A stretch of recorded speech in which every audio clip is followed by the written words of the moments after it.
Reciban un saludo a nombre de Evi Reyes. En esta oportunidad vamos a tocar el tema de proceso de optimización. ¿Cómo se debe llevar un proceso para optimizar? ¿Sí? En realidad nosotros tenemos en nuestras empresas o en el lugar donde trabajamos eh, procesos para mejorar. Pero para mejorar se tiene que seguir ciertos pasos, ¿verdad? Eh, Bien, ¿cuál es el proceso de optimización? Para optimizar un proceso, valga la redundancia. ¿Sí? Entonces tenemos el modelo actual, más conocido como el proceso as is. ¿Sí? Así es. Y tenemos el modelo futuro de cómo queremos que nuestro proceso sea. ¿Sí? El famoso to be. Tenemos el modelo actual, el as is, y el modelo futuro, el proceso to be. Bien, tenemos el modelo estructurado, que se refiere a lo que tenemos el proceso, las actividades que conforman el proceso, todo eso. Una vez que tenemos todo levantado el proceso, tenemos que documentar. ¿Sí? Una vez que hemos documentado, ¿qué hacemos nosotros? Ponemos el modelo práctico de estado futuro. Una vez que hemos documentado decimos que este proceso estamos trabajando de esta forma, tiene estas actividades y vamos a llevar al to be. Ya va a tener estas actividades con estas restricciones y de ahí tenemos, una vez que tenemos todo ese proceso to be, vamos al modelo de ejecución. Eso es clásico, ¿verdad? Entonces, pero también hay otro paso, que es el segundo camino.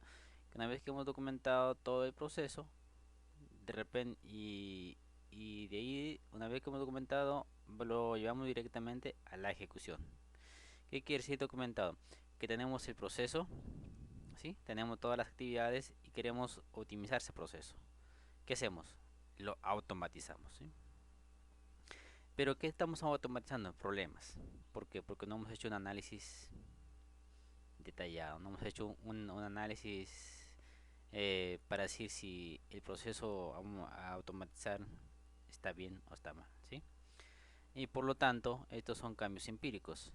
Si vamos desde documentar el proceso hasta plasmar el modelo práctico de estado futuro y ponerlo en ejecución, o del proceso documentado, vamos directamente al modelo de ejecución con una automatización, estamos automatizando problemas y por ende son cambios empíricos que no tiene ninguna estructura, que no tiene ningún sustento para decirle de el proceso así, vamos a pasar el proceso to be.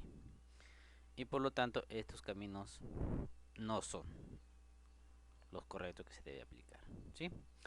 Y eso estamos, y en muchas oportunidades ocurre en los grupos de mejora continua. Entonces, pero ¿cuál es el proceso en sí como para optimizar un proceso? Entonces tenemos el modelo actual, tenemos what if, qué pasa si, ¿sí? Y tenemos el, el modelo futuro, el to be. Hemos agregado otro what if, que significa así, ¿sí? ¿Qué pasa si? ¿Sí? ¿O no? Ahora sí. Tenemos el modelo estructurado, que tenemos las actividades de proceso, lo documentamos. Una vez que documentamos, vamos a hacer un análisis estático del proceso.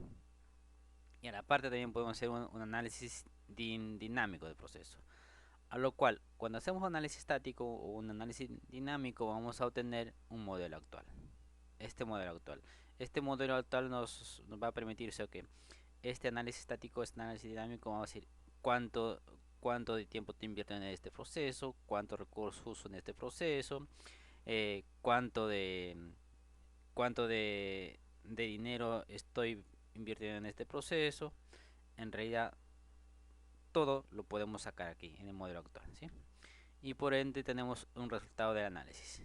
Sacamos todo el resultado del análisis, el tiempo mínimo, el tiempo máximo, el tiempo promedio que se demora ese proceso, eh, cuánto de personal necesita ese proceso, cuánto se paga a cada personal, cuánto nos cuesta cada actividad de cada proceso, de ese proceso tenemos un resultado de los análisis. Al realizar un análisis estático y un análisis dinámico.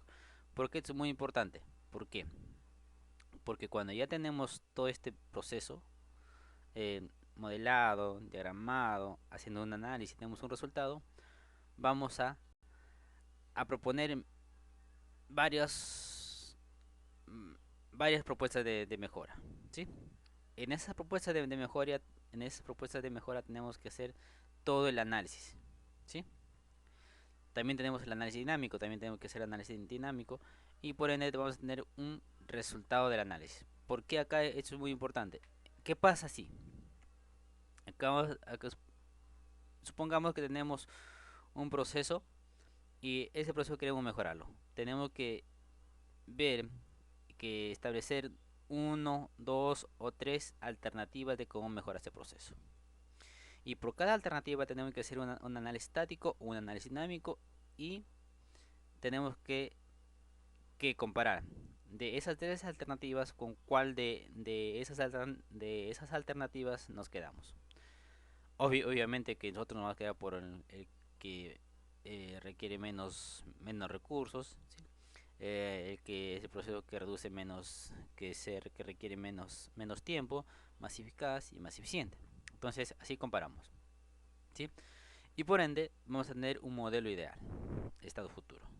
De esas tres propuestas comparamos con la propuesta inicial, que es el ASIS.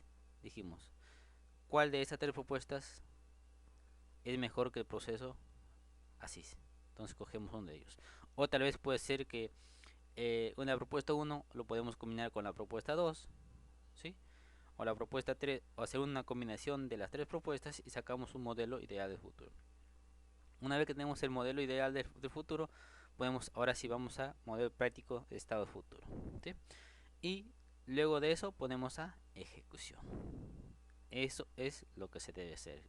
Eso es lo que uno debe seguir para optimizar un proceso o proceso de optimización, ¿sí?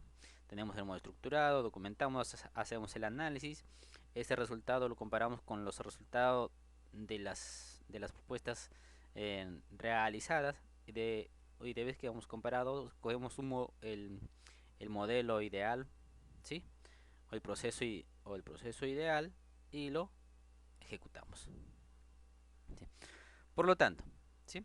Entonces tenemos esto de acá que no va, que eso es empírico, que muchas empresas o muchos de los grupos de mejora continua lo realizamos, pero, ¿sí? A lo cual, este es el camino, ¿sí? Este camino no es recomendable. ¿Por qué? Porque estamos haciendo cambios empíricos, porque no hemos hecho un análisis estructurado, un análisis dinámico o estático del proceso. Por lo tanto, estos dos caminos no van. Para hacer una mejora del proceso es este camino, ¿sí? Por lo tanto, vamos a ver. Para esta versión vamos a hacer un proceso, ¿sí? ¿Qué proceso? Solicitud de crédito. Vamos a optimizar un proceso de solicitud de crédito. Ok, el flujograma es esto. El digitador solicita la información de crédito, el evaluador evaluar riesgos de crédito. Si no es aprobado, tiene que el gerente solicitar aprobación de gerencia. Y el gerente ya tiene que em, ver si lo aprueba o no lo aprueba, ¿sí? Entonces, vamos, como dijimos, el proceso, ¿sí? Datos. Acá está. Como le dije, actividades son las 5 actividades, tiempo mínimo y tiempo máximo y quién lo realiza, ¿sí? Eh, bien, los roles, ¿cuántos de recursos estamos usando acá en este proceso? Por si para tenemos dos digitadores, tenemos un evaluador, tenemos un gerente y por cada rol tiene un costo por hora. Que el digitador se tiene que pagar 60 soles por hora, el evaluador 80 soles y el gerente 100 soles por hora. Ahora, vamos a usar el software para simular los procesos Visai Modeler, que 2014 ya tiene su simulador de procesos. También tenemos el Aura Portal, ¿sí? Que también tiene para simular procesos. Y estos de acá son softwares libres. open source, ¿sí? Que ustedes lo pueden descargar desde la propia página de la empresa y pues instalan en su computadora y libre, siéntase libre.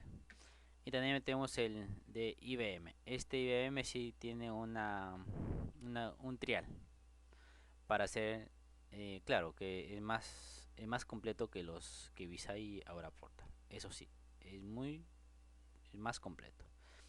Pero también tenemos otro, el Aris también que se puede hacer. El Adonis que también se puede simular procesos. ¿Sí? Hacer simulación de procesos. Entonces tenemos esto. Vamos a tocar cómo simular un proceso en Visay, cómo hacer una simulación en Laura Portal y cómo hacer una simulación usando el IBM. ¿Sí? Bien, para la siguiente clase estaremos hablando de haciendo el tutorial de una simulación de procesos en Visay. Gracias, les espero la siguiente clase.